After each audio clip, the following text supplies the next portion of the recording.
valor nenhum. A única coisa que nós podemos aproveitar disso é descansar, ficar em casa, com a família, descansar. Verdade. Nós vamos orar ao Senhor, feche os seus olhos, vamos buscar a presença de Deus. Querido Pai Celestial, louvado e agradecido seja o teu santo nome. Muito obrigado, Senhor, pelas bênçãos que tu nos tem dado. A tua palavra será aberta neste momento, Pai. Que o conteúdo, tudo que for falado, possa impactar o coração dos teus filhos. Amém. Como eu sempre nos tenho pedido, Pai, não leva em consideração as imperfeições deste vaso de barro, mas que tu cresças e que eu diminua. Amém. É que eu te peço, desde já vos agradeço em nome do Senhor Jesus. Amém. Abra sua Bíblia no livro de Provérbios, capítulo 4, versículo 18. Provérbios de Salomão, capítulo 4, versículo 18. Eu não sei para vocês, mas para mim esse é um dos versos mais lindos da Bíblia. Que aqui fala que a vereda do justo é como a luz da aurora, que vai brilhando mais e mais até ser dia perfeito. No versículo 19 diz: o caminho dos perversos é como a escuridão, eles nem sabem em que tropeçam. Há um contraste bem grande entre os filhos da luz e os filhos das trevas. Quando eu era adolescente, bem jovem, mesmo faz tempo isso, eu tive a oportunidade de crescer, passei a minha adolescência num lugar diferente. Os meus pais se separaram, e geralmente quando acontecem essas coisas, os filhos é quem sofre as consequências. Então minha mãe foi embora e levou com ela para Recife. Eu morava no Rio de Janeiro e fui morar no Recife. E ao chegar naquele lugar lindo, maravilhoso, eu fiquei perplexo com algo que eu não tinha acesso aqui. Aqui, para ir para a praia, dependia de condução, trânsito, demora. Aqui no Rio de Janeiro, quem não tem carro, para ir para a praia tem que planejar bem esse dia, porque não é fácil. Verdade. E eu fui morar simplesmente a 500 metros da praia. Coisa boa. Eu fazia uma caminhadinha de menos de 10 minutos e estava na praia. E eu fui criado ali, a minha adolescência, a juventude, até os 21 anos, foi ali, no Recife. Foi ali que conheci a minha esposa, a Rita de Cássia. Nós éramos grandes amigos e terminamos nos tornando marido e mulher. Eu tinha um costume bem interessante, eu gostava de acordar, não era todo dia de fazer isso, mas pelo menos uma vez no mês eu acordava às 4 horas da manhã. E ia para a beira da praia ver o sol nascer. Que coisa linda! Teve um acampamento de líderes há 2 anos atrás, lá na Ilha da Madeira. Quem estava lá? Alexandre, você estava lá, Alexandre? Estava não, né? Eu estava lá e quando eu vi aquilo ali, eu chorei. Porque a gente acordava muito cedo, lá eu vi. Parecia que o sol estava saindo dentro do mar. E era isso, a gente viu o sol, praticamente, parecia que ele estava emanando dentro do mar. E isso me remetia a esse verso da Bíblia. Eu me lembrei imediatamente desse verso da Bíblia. Amém. Que fala que a vereda do justo é como o nascer do sol, como o nascer da aurora, o nascer do sol. À medida que o sol vai se levantando, o dia vai ficando cada vez mais forte, a luz vai penetrando, a luz vai crescendo cada vez mais, até o dia estar completamente estabelecido. Amém. É um progresso, um avanço, um crescimento espiritual. O justo, ele não pode estagnar. Quando se conhece a Cristo, você tem que avançar, não estacionar nem regredir. Eu nunca vi o sol começar a nascer e voltar. E eu nunca vi o sol começar a nascer e parar. Ele vai se estabelecendo, até que o dia esteja completamente estabelecido. E ele vai cumprir o seu roteiro até o momento do acaso, até o pôr do sol. Mas em compensação, a Bíblia fala que o caminho do perverso, do ímpio, é como escuridão. Alguém que já experimentou andar na escuridão? Quando falta, você está em casa, falta a luz, aí a esposa fala assim, vai lá buscar uma velhinha lá, vai buscar a lanterna. Aí você até sabe onde é que está, mas às vezes é inevitável tropeçar em alguma coisa, bater, ficar tateando até tentar achar aquilo ali. Verdade.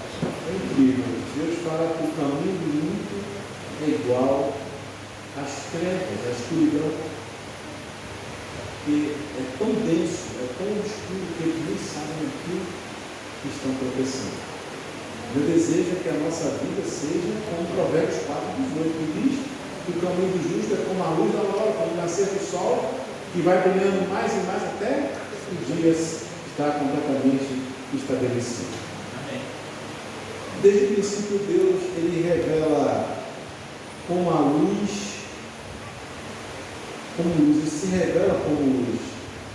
Onde ele chega, as trevas recuam. Amém. Onde a sua presença habita, a vida floresce. A caminhada do justo não é estática, ela é progressiva, crescente, iluminada. É uma jornada que começa na aurora e culmina no pleno dia.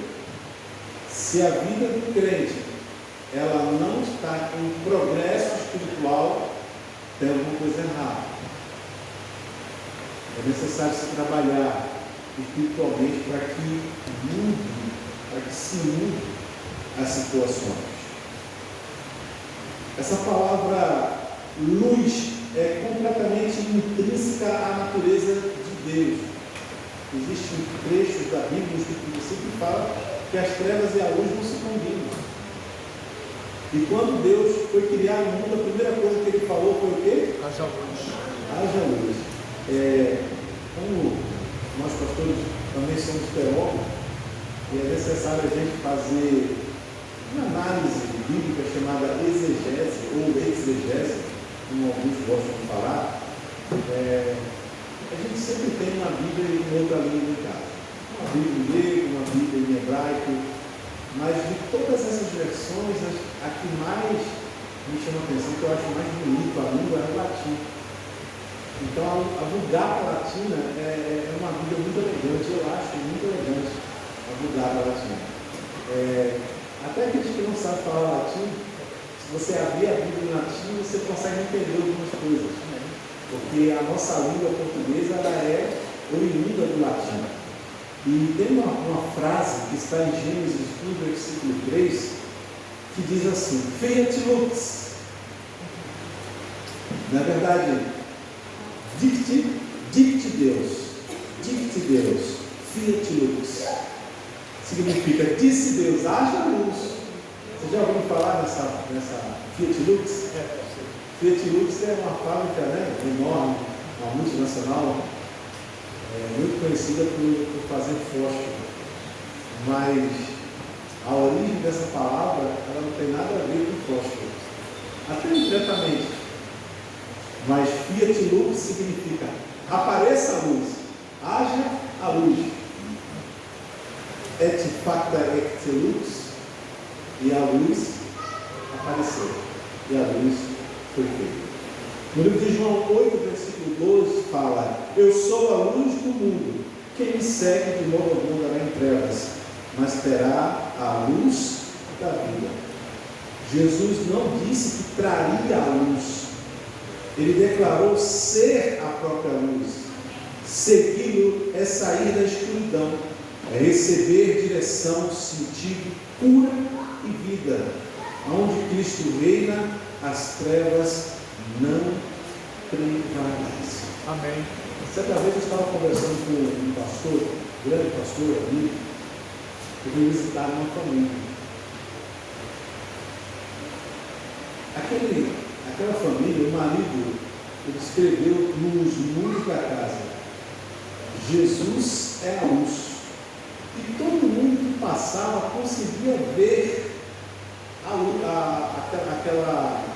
aquelas frases escritas em letras garrafais. Até quem passava de moto, correndo, de moto, de bicicleta, conseguia ver: Jesus é a luz. Mas em um certo momento o pastor recebeu um chamado para visitar aquela família. Eles estavam tendo algumas dificuldades. E ao conversar o pastor com o esposo, com a esposa, ali percebeu que havia uma disfuncionalidade muito grande dentro do casamento deles. E aconteceu que o pastor, ao sair daquela casa, entendeu que ali eles precisavam de um trabalho psicológico para poder reorganizar as questões emocionais, porque se você não estiver bem emocionalmente, você não vai estar bem espiritualmente. Elas são de uma balança, tem que estar igualitária a situação. E o pastor, você acredita que quando ele entrou na casa, pela primeira vez, ele não viu escrito lá a frase Jesus, a luz do mundo? Ele não viu. Mas quando ele saiu, parece que o Espírito Santo virou o rosto dele para olhar.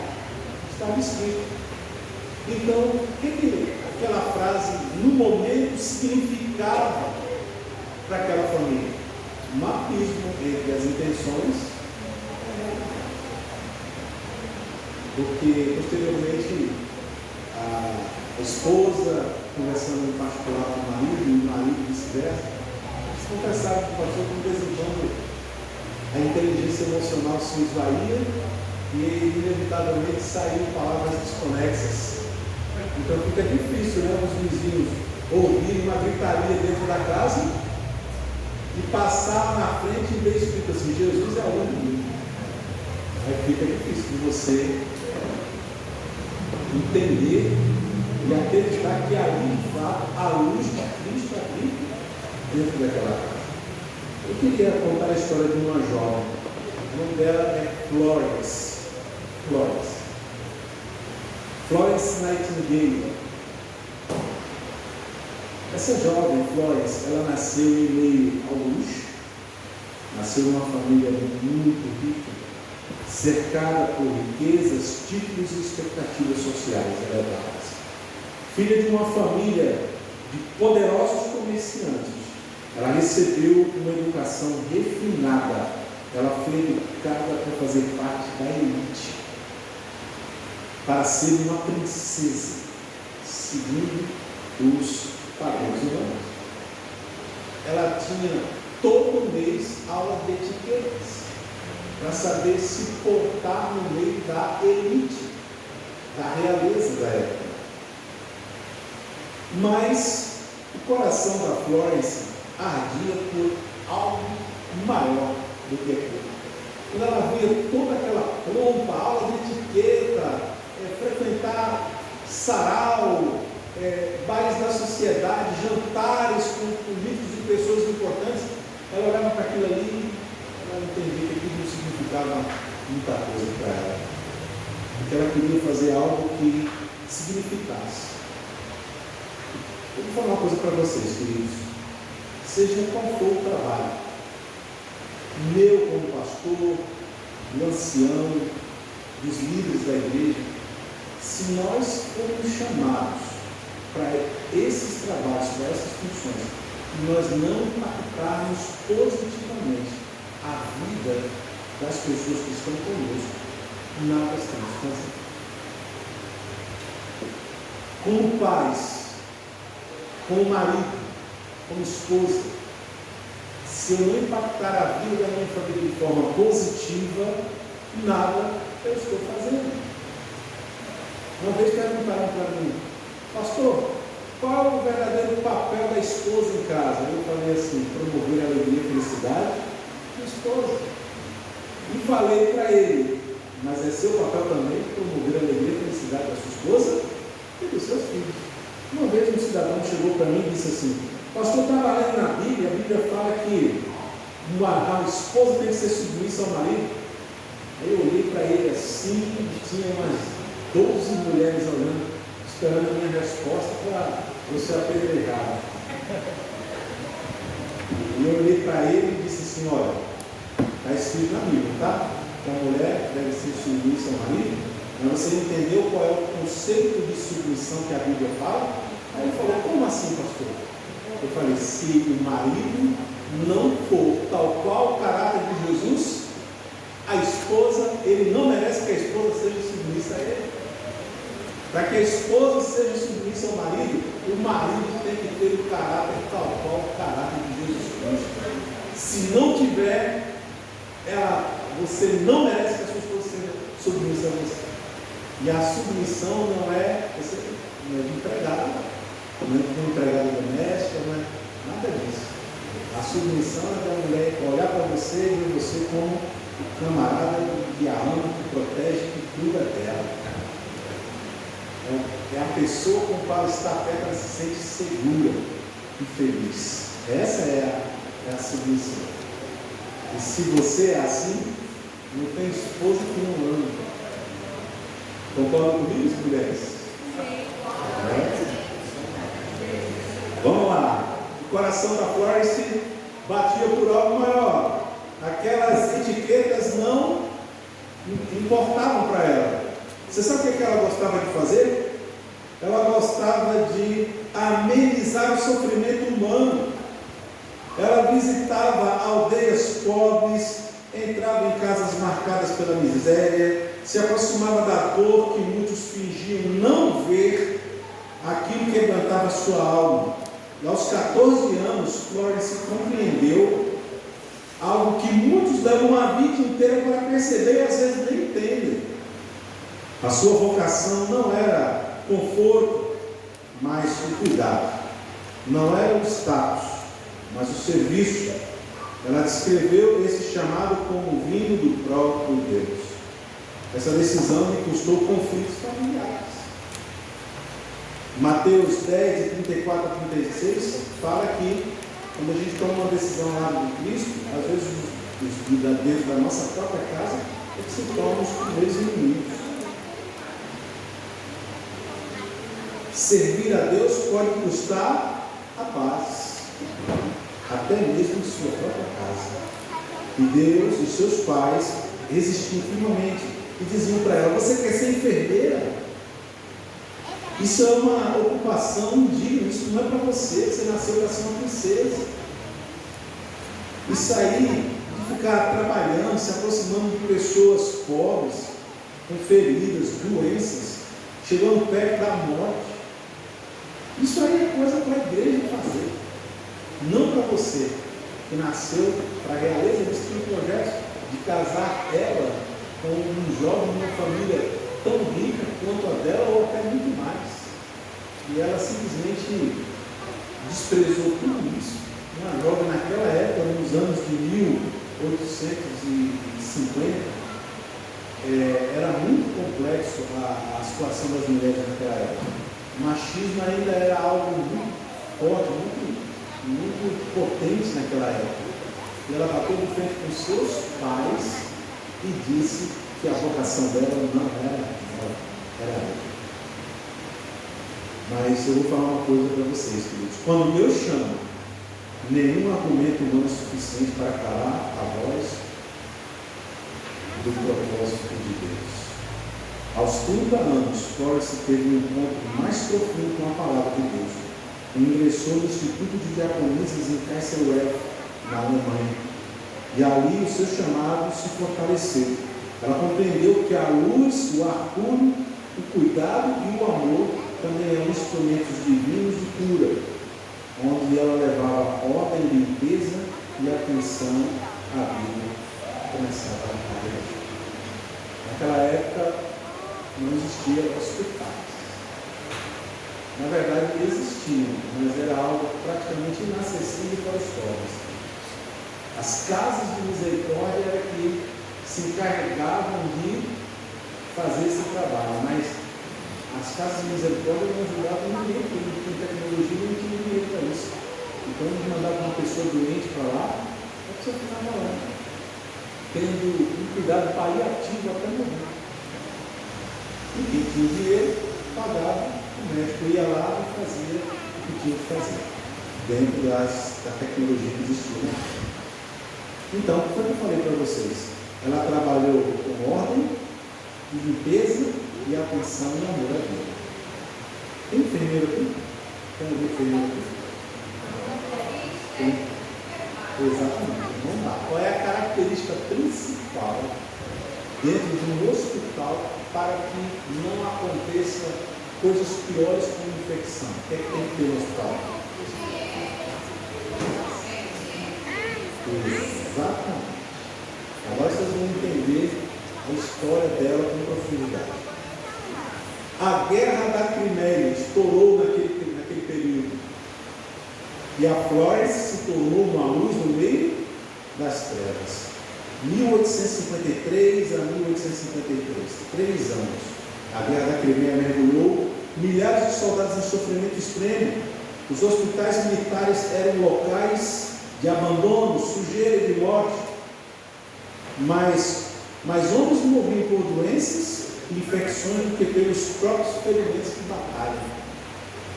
A pressão pública forçou o governo britânico a agir, e embora fosse impensável para a época enviar uma mulher para um cenário de guerra, o ministro Sidney Herbert sabia que se ele chamasse a Florence, eles iam resolver esse problema. Amém. Olha que influência poderosa essa mulher tinha por causa da sua ação, por causa da sua responsabilidade, por causa do amor ao próximo. Eu vou falar uma coisa para vocês. Qualquer um de nós possamos passar anos e anos fazendo qualquer função como a igreja, mas nada vai despertar como um trabalho que talvez você fez que ninguém viu, mas o céu viu, que você marcou a vida de uma pessoa.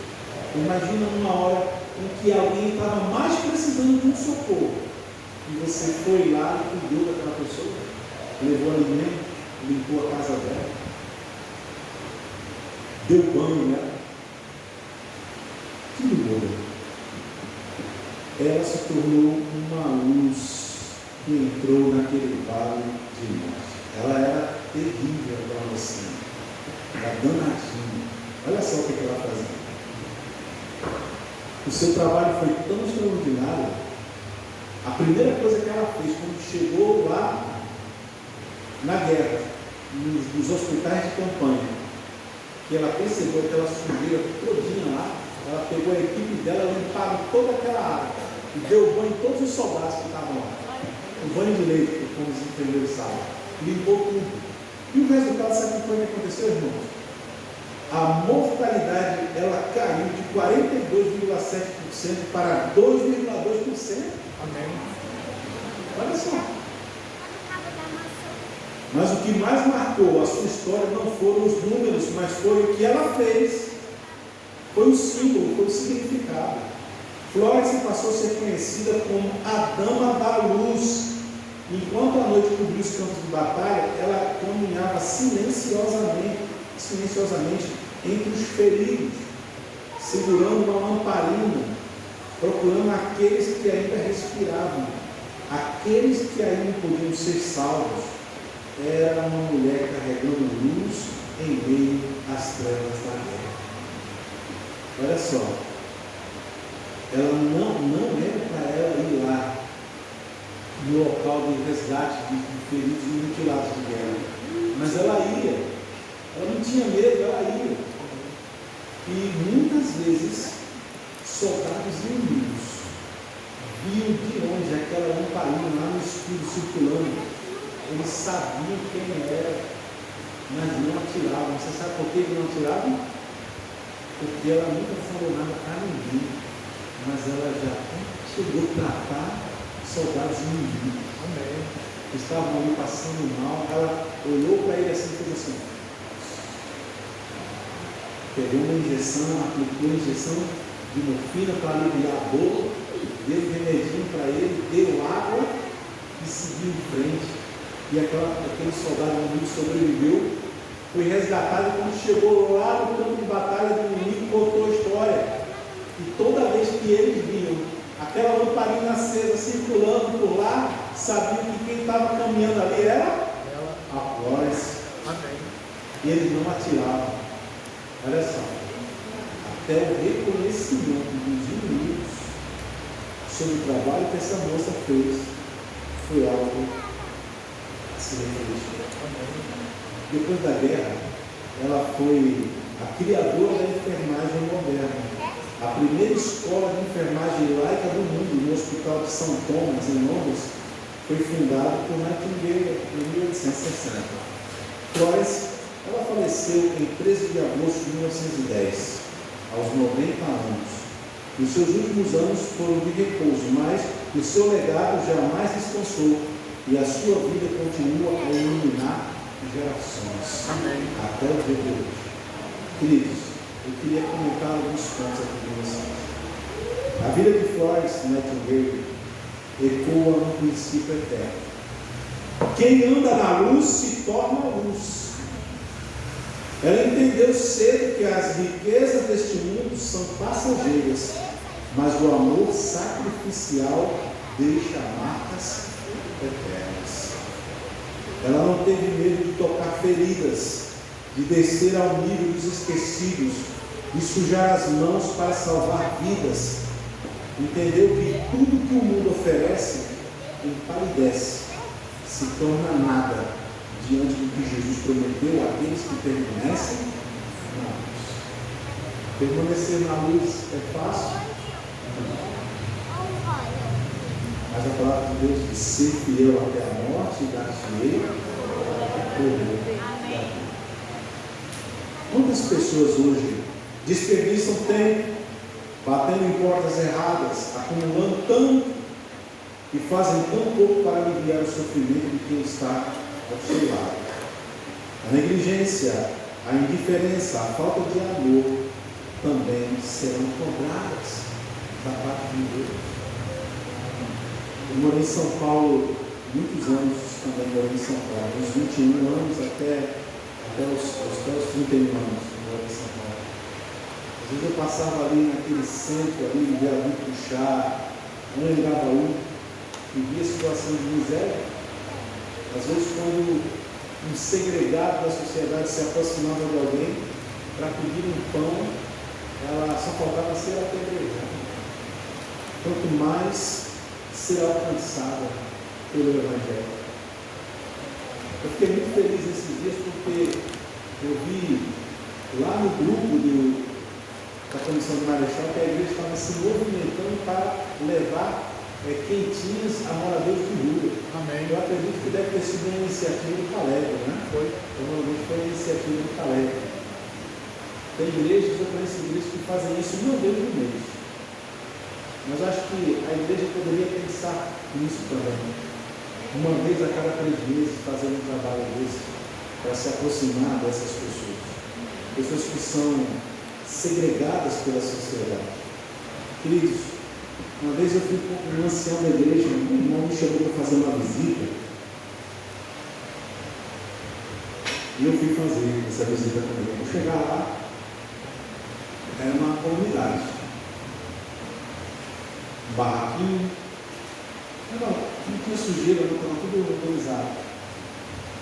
Era ele, o marido, a esposa e tinha mais 3 crianças. Aí falaram: pastor, o senhor dá o estudo? Eu falei: posso sim dar. Quando eu comecei a dar o estudo, não consegui dar o estudo, porque as crianças estavam agitadas. Estavam com fome. Eu olhei para o rostinho delas e vi que naquele dia elas não tinham colocado um grão de arroz no boca. Eu falando, a mãe angustiada, olhando para as crianças, só o pai que estava tentando prestar atenção. Eu falei assim: irmão, não interrompeu o estudo aqui um pouco, estou conversando com eles aqui que eu vou dar uma saída. Eu dei uma saída, fui no mercado, comprei algumas coisas para poder socorrer e também comprei uma comida para que a gente pudesse se confraternizar junto. Na mesa deles mesmo. Não é um ambiente com o qual você está acostumado na sua casa, mas a gente faz isso. Você quer quebrar barreiras? Coma com a pessoa. Você quebra barreiras. E ali a gente comprou pão doce, biscoito, iogurte, coisa que criança gosta, né? Aí quando eu cheguei, que ela me viu com aquelas bolsas na mão, olha, eu assim, ela também não se movimentou, porque não sabia se era ela. Eu chamei ela aqui: isso aqui é para você. Mas isso aqui, ó, nós vamos comer aqui agora. Aí se colocou na mesa, a gente começou a conversar, comer, dar risada e tal. Aí depois de meia hora de confraternização, ele disse assim, pode guardar, sobrou e tal, e agora nós vamos estudar a Bíblia. Amém. Aí vocês adivinham o que foi que aconteceu nesse momento? Vocês acham que eles prestaram atenção na palavra? Prestaram ou não prestaram? Claro que prestaram. Claro. Ou seja, ação e reação, terceira lei de Deus. Não adianta você querer pregar o Evangelho para alguém que está passando fome, sem que primeiro você resolva o problema na fome. Você viu o trabalho que o Caleb fez? O que Caleb ia fazer lá no meio de morador de rua? Dizer só que Jesus amava as pessoas? Mas o Caleb foi lá, deu comida e disse, Jesus te ama. E muitos daqueles lá receberam essa palavra. Se você for na casa de uma pessoa onde você sabe que a situação está difícil, se é para você ir fazer uma oração, virar as costas e ir embora, nem vá. Porque essa ação sua não é bem vista por Deus. Mas também, se fizer, faça sem partidarismo. Faça com amor. Porque isso vai ser escrito em livro da Bíblia. Deus vai exaltar você lá no céu. Amém. Nas nações celestiais. Eu quero finalizar. A história do Florence nos aponta para alguém muito maior. O livro de João, capítulo 1, versículo 1, fala que no princípio era o Verbo, e o Verbo estava com Deus, e o Verbo era Deus. Ele estava no princípio com Deus. E todas as coisas foram feitas por ele, sem ele nada do que foi feito se fez. Nele estava a vida, e a vida era a luz dos homens, e a luz resplandece nas trevas, e as trevas não a compreenderam. A Florence, ela foi conhecida como portadora de luz. Amém. Mas nós também podemos ser portadores de luz nesse mundo de trevas. Quem foi aquele que não se apegou à sua posição e deixou a sua glória, entrou em um mundo em guerra e veio trazer luz e salvação a uma humanidade moribunda? Jesus. Foi Jesus. Amém. A Florence foi chamada só para cuidar de soldados no hospital de campanha, mas ela saía com os soldados, brigava lá com o chefe lá e ia recolher soldados mutilados, e o tratamento já começava lá, a ponto de ela conquistar a admiração até dos próprios soldados inimigos. João 3,16, 17 diz que Deus amou o mundo de tal maneira que deu seu Filho unigênito para que todo aquele que nele crê não pereça, mas tenha a vida eterna. Mas também fala que Deus enviou seu Filho a este mundo, não para que ele condenasse o mundo, mas para que o mundo fosse salvo por ele. Filipenses 2, 3 e 8. Cristo se esvaziou, tomou a forma de servo, humilhou-se, foi obediente até a morte e a morte de cruz. Hoje eu quero fazer um apelo à igreja de Marechal. A luz ainda está brilhando. Amém. Mas a pergunta não é se ela existe, é se você vai erguer essa luz. Se você vai levantar essa lamparina que você foi chamado por Deus para ser um portador de luz. E se você se esqueceu disso, saiba que você está sendo lembrado por Deus hoje, que você foi chamado para levar luz ao mundo de trevas. O mundo continua em guerra, pessoas sangram em silêncio, vidas caminham na sujeira e na escuridão do pecado, e Deus ainda procura corações dispostos a carregar a luz, não com palavras vazias, mas com entrega, renúncia e amor. Talvez a luz precise entrar primeiro em mim e em você. Talvez Deus esteja te chamando para sair do conforto, atravessar a noite e segurar uma lâmpada aonde ninguém quer ir. Se Jesus é a luz do mundo, nós somos as lamparinas Nós somos os portadores desta luz. Não adie, não endureça e não se esconda. Deus está chamando a igreja de Marechal para levarmos luz ao mundo. Eu vou fazer uma pergunta a vocês hoje e não quero que ninguém responda. Apenas reflita. Como é o nome desse local aqui? Não precisa nem repetir, só responda dentro do coração. Se chama um tanque batismal, mas eu não gosto de chamar isso de tanque batismal. Eu comparo a igreja a uma maternidade. E maternidade, toda maternidade tem um centro cirúrgico, certo? Fazer uma pergunta para a minha irmã. Como é seu nome, irmã? Ana, se você estivesse prestes a dar à luz e o Marcelo fosse te levar em uma maternidade que não tem centro cirúrgico, o que é que você falaria para ele? Eu ia com medo. Você enlouqueceu, né? Hospital, ou seja, uma maternidade que não tem centro cirúrgico, não tem utilidade. A igreja, ela é o quê? Ela é uma maternidade para o reino dos céus. E isso aqui é um centro cirúrgico, onde se dá a luz a novos cidadãos do reino dos céus. Amém. Quantas almas Marechal Hermes levou aos pés de Jesus no ano de 2025? Não precisa responder. Apenas pense no que eu vou falar agora. Deus nos chamou para levarmos aos pés de Jesus o maior número possível de pecadores ao arrependimento. Foi para isso que Deus nos chamou. Hoje o Espírito pergunta: quem irá? Quem se levantará? E quem será a luz em meio às trevas aqui no bairro de Marechal? Quem será? Eu vou repetir aqui um texto de uma escritura que eu gosto muito das obras dela. Ela não é adventista, mas eu gosto muito das obras dela, porque ela fala muito do amor ao próximo e a história de vida dela foi de fato verdadeira, parecida com a Florence Nightingale. O nome dela é Rosalie Appleby. Ela escreveu esse texto, pequeno texto que eu vou ler agora, no seu livro Uma Vida Vitoriosa. Aqui diz assim: se você quiser colocar um fundo musical, Alexandre Júnior, né? Pode colocar um fundo musical.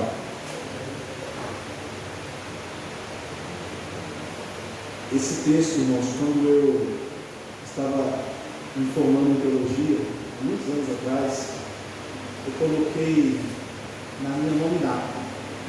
A nominata é um documento que fica disponível online, onde os presidentes dos campos, eles veem lá suas qualificações, o que você desenvolveu antes e fora do SALT, e eles têm um trecho, um espaço onde você coloca um texto, um pequeno texto, e eles entendem que fala, que se encaixa com a tua vida, com o teu perfil. E eu escrevi esse texto aqui, coloquei lá. Na verdade, eu reproduzi esse texto da escritora Rosalie Appleby, que diz assim: mandai-me para os corações sem lar, para as vidas sem amor, para as fileiras sem refúgio. Mandai-me às crianças a quem ninguém abençoou. Mandai-me aos famintos a quem ninguém alimentou. Aos doentes a quem ninguém visitou. Aos caídos a quem ninguém levantou. Aos leprosos a quem ninguém tocou. Aos aflitos a quem ninguém confortou. E se Deus te perguntar: quem enviarei e quem há de vir por nós? Que a nossa resposta seja: eis-me aqui, Senhor, envia-me. Amém. Queridos, você deseja ser esse portador de luz? Sim. Nós vamos cantar um louvor agora. Quem irá? E se você de fato deseja se unir a mim, para nós trabalharmos como portadores de luz, para a pregação do Evangelho, em nossa comunidade. Fique de pé. Se você não quiser, Deus respeita a sua vontade. Mas se você assim desejar, fique de pé e cante junto comigo. Eu vou perguntar, quem irá? Então você vai responder, eu irei, Senhor, envia-me. Quem irá? Eu irei, Senhor, envia-me a mim. Deus te chama para ir e pregar o Evangelho. Vamos cantar juntos. Quem irá?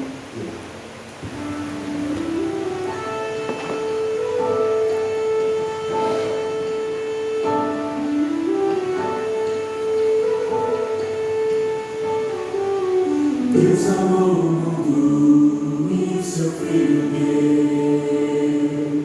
Plano tão incrível, um dia aconteceu. Essa mensagem tão feliz devemos hoje repartir. Quem irá? Quem irá? Fácil é pensarmos que o anjo não irá proclamar ao mundo verdades lá do Pai. O amor de Deus está chamado e do pecado libertar. Quem irá? Vamos, pois, levar? Vamos, pois, levar a mensagem de Jesus com muito amor e com fervor, dizer que existe um Salvador. Juntos proclamar a mensagem do Senhor. Deus nos chama para espalhar o seu amor.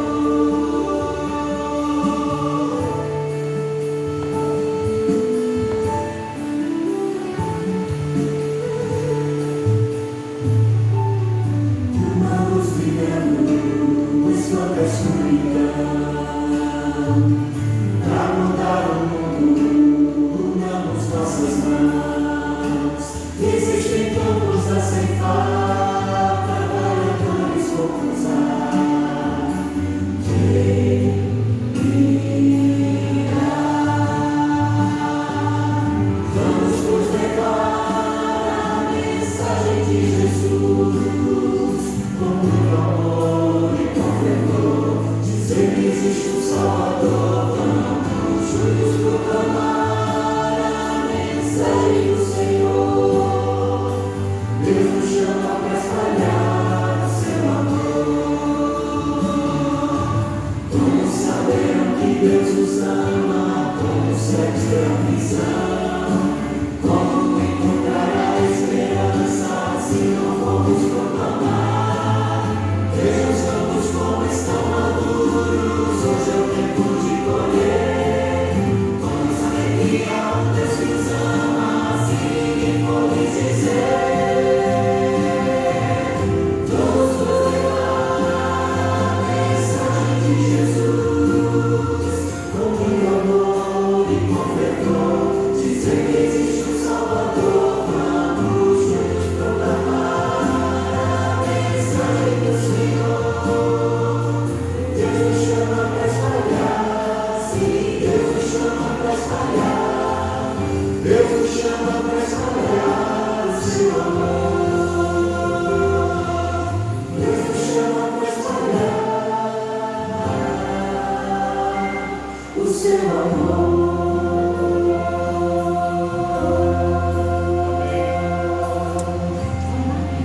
Queridos, não contei o final da história, né?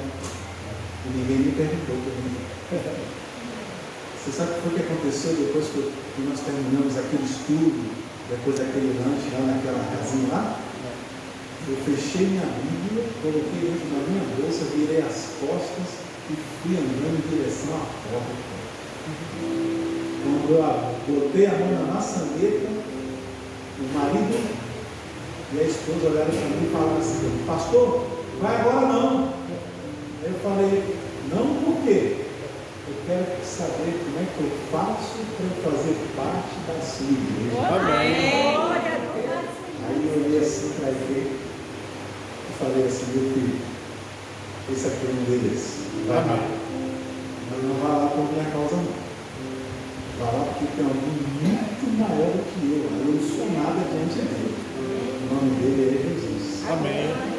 Seja luz, meu irmão, nesse mundo de trevas. Amém.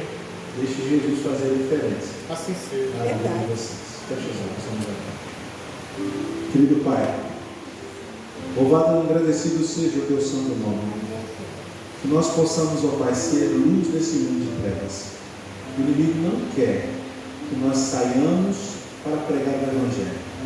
Ele não quer que nós levemos a mensagem ao mundo, porque ele sabe que quanto maior o número de pessoas nas trevas, mais gente ele vai levar para a destruição eterna. Então nós somos chamados para ser portadores de luz, para tirar esses pecadores que estão no lamaçal do pecado e trazê-los para a glória e para a luz de Cristo Jesus. Senhor, abençoa cada filho que aqui presente, derrama as bênçãos sobre os teus filhos e que possamos voltar em paz para os nossos lares, embaixo da tua proteção e da tua graça. Em nome de Jesus. Amém. Apresenta as suas mãos para Jesus agora, nesse momento. Você quer receber mais bênçãos do Senhor? Aleluia. Que a graça de Jesus, o amor de Deus o Pai e as santas e benditas consolações do Espírito estejam conosco, com vocês, hoje e eternamente. A igreja diz: Amém. Que Deus abençoe.